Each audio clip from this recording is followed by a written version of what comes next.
The production of this program is made possible thanks to the support of the following and viewers like you. Food. Canadians are spending less on it today than they did last year, says Dr. Sylvain Charlebois, one of the authors of the Canadian Food Sentiment Index. Close to 50% of respondents to their survey report they are paying significantly more for food, leading to widespread concern about food inflation. The increases have led to changes in the way people are buying food, paying more attention to how it's grown and where it comes from. Charlebois says it adds up to consumers becoming more frugal because they've reached their limit. Household budgets are strained, and food is something they can look to cut back on or find less expensive options. Prime Minister Carney has made a commitment to investing in food production, processing, and innovation. According to Charlebois, the most important thing he can do in the immediate future is to remove the carbon tax on agricultural products and production.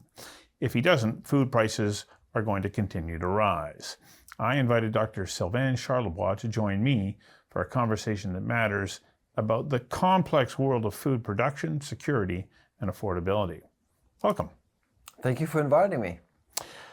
It's probably the most interesting topic because we all love food and we absolutely have to have it, and we know virtually nothing about how it's produced. And yet, here we sit and we watch the prices go up. What are the main contributing factors right now behind food price increases in Canada? Well, there are multiple factors, of course, and we publish every year Canada's Food Price Report, and we look at 45 different factors. Some of them are global, some of them are national, some of them are quite regional, to be honest. Some of them are about climate change, some of them are human-induced policy, but right now I would say, looking at some of the recent inflation data, a lot of it is actually human-induced, related to trade policy, not just in Canada, but around the world. And the tone was set by the White House a while ago. I think we all know that. There's a bit of a tariff war going on, and countries are responding to America in different ways, including Canada with counter tariffs. And our belief is that counter tariffs have actually made food more expensive in recent months. Just to give you an idea, the food inflation right now is at 3.8%, which is triple of what it was 2 months ago. 2 months ago. Wow. In the US, with all of the craziness around Trump's policy and tariffs, food inflation has gone down to 2%, which means that the American economy is much more well equipped to absorb geopolitical shocks than we are. We're not as competitive. We don't have that kind of, with the same population density and things like that. So Trump can afford a trade war. You'll never win a trade war. You don't win a trade war, but you can afford a trade war. Whereas in Canada, our margin of error is very, very slim. Well, you were on our panel about 2 months ago, along with John Anderson from OPI. That's right. And John had just been at the White House, and he said it was of great importance to Trump that he did not see food prices go up. And yet the belief was, well, you can't avoid it. But you're telling me that the evidence is different. Absolutely. Recently, Donald Trump pointed fingers at Walmart because Walmart criticized the White House about tariffs. And Walmart said, if you continue to apply tariffs, we're going to have to raise food prices. And Trump's response was, you can eat it up. And he's right, because it's Walmart. Walmart is the largest private employer in the world. It has the capacity to absorb it. So he's right. It doesn't mean that Trump's decisions are good and sound, but he's right. Walmart can compete, because if they raise prices, someone else will actually benefit, like Target or the competition. And frankly, if you raise prices, people will just stop buying certain products. So Trump has a point. The point he's making is that the American economy can continue to absorb some of the things that are happening at their border, not at ours. That's why I've always believed that a counter tariff, the dollar for dollar approach that former Prime Minister Trudeau followed, was the wrong one. You penalize, you hurt Canadians. And so I was happy to see that Prime Minister Carney reversed that recently. Since May 7, we don't pay tariffs on food ingredients coming into Canada. That's helping the sector. Well, he quietly has gone about doing He's that. quiet, yes. I don't quite understand why he's so quiet about it. Well, I know why. I mean, Elbows up? the nationalistic moment, the elbows up, Canada's not for sale. Can you imagine how people would have reacted? Say, well, by the way, we're actually reducing and eliminating some tariffs without any concessions during an election. The decision was actually made on April 16th, according to the Canadian Gazette. So obviously, you don't want to come out and say, I've made these changes because I want to make sure that food affordability doesn't become an issue, because it is an issue. If you look at the numbers, it has become an issue. So it was the right decision to make as far as I'm concerned. The production of this program is made possible thanks to the support of the following and viewers like you. When former Prime Minister Trudeau came out and said, well, we're just going tit for tat on these tariffs, I thought, who are you penalizing here? Allow me to make Canadian choices, but don't drive up the cost of food to the point where I go, okay, but I don't know what else I can buy, because you go into so many grocery stores in Canada and you go, well, where's the Canadian alternative? And if it's there, it's more expensive on its own, if it's there at all. And people did think about retail. I was thinking obviously about retail, but I was also thinking about wholesale in the supply chain, where a lot of ingredients do come from the United States with no substitutes. So I knew that this was going to impact the entire food supply chain. And I think most Canadians don't know that. To your earlier point, where does our food come from? How does the food industry actually work? A lot of people don't know that. And I think that Prime Minister Carney knew that. He understood how little Canadians knew. And so he had to kind of push a narrative that allowed him to get elected while protecting Canadians. So I get it, but it is a sort of deceiving way to do it. It was very odd. Yes. So he takes over the Liberal Party, and literally on day one says, okay, I'm going to abolish the consumer carbon tax. Carbon tax, yeah. And I'm reading you going, yeah, but he ought to abolish the carbon tax on food production as well. Yeah. Because it's going to have an impact. And I know that I maybe pushed the edges a little bit in my introduction, but it is a legitimate consideration, because we're looking at carbon tax increase on producers, and that's going to affect farmers. They're already straining under that. Absolutely. So he retailed the issue by eliminating the consumer carbon tax. And from a political perspective, I understand it. And again, inflation just dropped. And what's frustrating is that I actually had arguments with the Bank of Canada. This lonely academic from Dalhousie University, I was actually arguing to the Bank of Canada that their calculations were wrong, because they were arguing that the carbon tax didn't have much of an impact on inflation. And some economists actually across the country were arguing the same thing. And I said, no, it is making things more expensive. And last week, the Bank of Canada did acknowledge that, yes, we are expecting inflation to drop as a result of the end of the consumer carbon tax, and that's exactly what happened. But from a food perspective, my concern, and I've testified in Parliament saying exactly this, we need to pause the carbon tax. Why? Because we didn't actually make proper assessment in terms of how the policy would impact food security in Canada. We did the calculations. We published papers in academic journals only to realize that, yes, over time, the carbon tax could compromise our ability to produce food and support Canadians with affordable food. And of course, eventually perhaps see prices go higher. But if prices go higher in Canada, guess what's going to happen, Stuart? Loblaw, Sobeys, Metro will all import products from elsewhere. That's how it works. So that's why retailing the issue of carbon pricing is ridiculous, because a lot of factors can impact prices, and grocers will go and get the cheapest product possible, which is exactly what happened with the Buy Canadian movement. It wasn't, the grocery store didn't become Canadian all of a sudden, although there were a lot of maple leafs. The store was de-Americanized. That's a big difference. Because is it true that in the average Canadian grocery store you walk into, more than 50% of the products that are on the shelf come from the United States? Depending of the season, produce certainly. Not this year, of course. I'm sure you've noticed those beautiful grapes from Peru or South Africa and new products from Egypt that we haven't seen before. But again, you look at the inflation data, we paid a dear price. There's a price for that. Yeah, fresh fruit, fresh vegetables up more than 5%. That's pretty steep for the winter season, which is exactly when this pivoting actually occurred. And so, center of the store as well, you saw a lot of products disappear from America, dry goods, pantry goods, and the other section that was actually hit in recent weeks is the frozen aisle. Yeah, lots of American products there.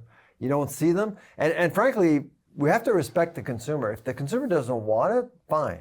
Right. But do expect to pay a price. The production of this program is made possible thanks to the support of the following and viewers like you. Why do we not have the ability in Canada to meet our own grocery store shelf requirements? Because the grocery store looks out to the supply chain and goes, well, what can I get? What are the prices that people are willing to pay? What role does the grocery store play in helping to support the production side of food in Canada? And are they meeting that challenge? Well, when you look at the entire food supply chain, you see different diverging interests. Let's start with farming. Like in BC, for example, artisan farming is, well, fashionable. You produce for yourself, food sovereignty, but it only goes so far. In Saskatchewan, if you talk about feeding people, they're feeding the world. They care about Canadians, but they care about global markets. Right. Same in Nova Scotia with lobster and blueberries. We feed the world. Do they care about Canadian consumers? Of course they do, but not as much as global markets. So there's this disconnect between producing and processing, and to me, processing is the big problem, especially in BC. Especially in BC. And that's policy driven. You know that. Yep. I know that. And we've talked about it during the panel a couple of months ago. And in retail, their job is to actually offer choice, variety, good price. That's what they care about. Does it mean that they need to, they have the mandate to push more local products? No. So it depends. From a policy perspective, you either create the pull effect or the push effect. You grow and then you figure it out, or you basically get grocers to say, you know what, let's actually just pull and make Canadian products attractive and competitively priced, so grocers can actually buy these products. But we're not there yet. I don't think we understand the concept of competition in Canada, to be honest. On both ends of the food continuum. Look at grocers. People want more competition in Canada. Of course, we always want more competition, but they're not coming. Why? Because the environment in Canada is not attractive. Meanwhile, Loblaw, the operator of TNT, is opening up stores in the US. 2 of them. That's a sign. The US, they have something interesting to offer. Us, we need to work on things. Interprovincial barriers. Which are very, very, very challenging to break down. Everybody goes, okay, let's just break down those barriers.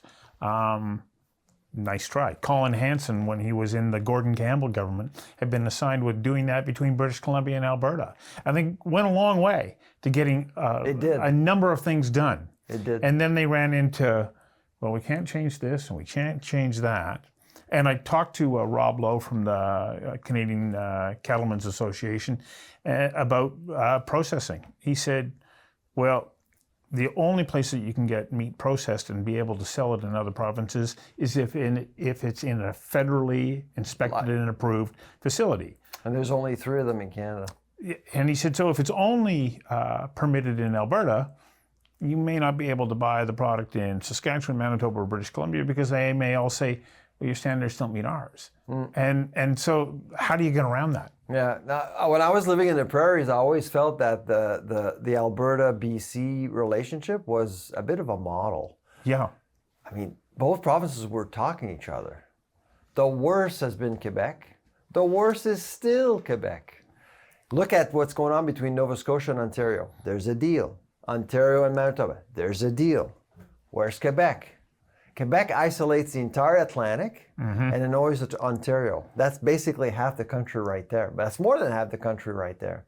So you're absolutely right. The heavy lifting has to be made by the provinces, not the feds can say all they want. Prime Minister Carney said, we'll eliminate all barriers by July 1st. He needs provinces, and that's why he's meeting with premiers in June in Alberta. The production of this program is made possible thanks to the support of the following and viewers like you.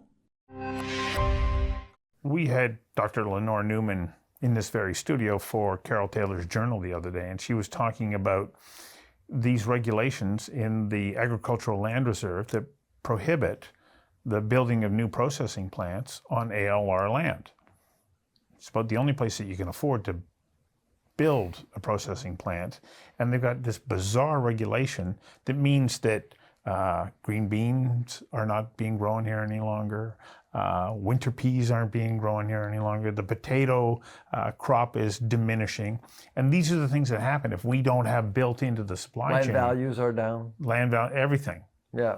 All the metrics are there to signal a complete policy disaster. I mean, BC is a great case study to show to people how significant and important food processing actually is. If you have a strong processing sector, it's so easy to support farmers. It gets easier. And of course, it gets easier to innovate and adapt your offering to a fragmented, changing consumer base, which is what you want. So that report that Lenore Newman and Peter Dillon put together back in 2018, 2019 for then Premier John Horgan about food security in British Columbia landed on the Premier's desk and went nowhere, except for the fact that it went to Quebec. And they adopted much of what that report says, and they are benefiting from it. That's right. Yeah, they came out with their food autonomy strategy. Yeah. And it is the only province in the country with a food autonomy strategy. And they're investing very strategically in food processing, in production, greenhouses, but also in processing as well. For example, with just $5 million, Stuart, they actually empowered a manufacturing plant to make baby carrots. We're not talking about a high-tech nuisance here. It's just baby carrots invented in California. We've never actually had baby carrots made in Canada in a long time. Why not make baby carrots? With $5 million processing, it's the key, absolutely. Do you believe that the Carney government has a handle on this? Because he seems to have indicated that he's willing to put money into getting behind the development of processing across the country. $200 million. In fact, this week I'm meeting in Vancouver some key folks in processing. In fact, I was visiting two companies here in Vancouver, very, very impressed by the resiliency. Do I believe the government has a good handle on things? I don't know. I'm looking at the cabinet right now. The new ag minister is new to cabinet, Heath McDonald. He's from PEI. His language after his appointment was all about farming. Nothing about processing. Transportation, Krista Freeland. AI, Evan Solomon. So those are complementary portfolios that can actually help the sector. Will these people work hard for the agri-food sector from farm gate to plate? I don't know. It's too soon to tell. What I do believe is that the platform that Liberals had for the election was a good one. It was a detailed one. Now, let's wait for the execution. Are we good innovators when it comes to growing food and the technology that can help to enhance that?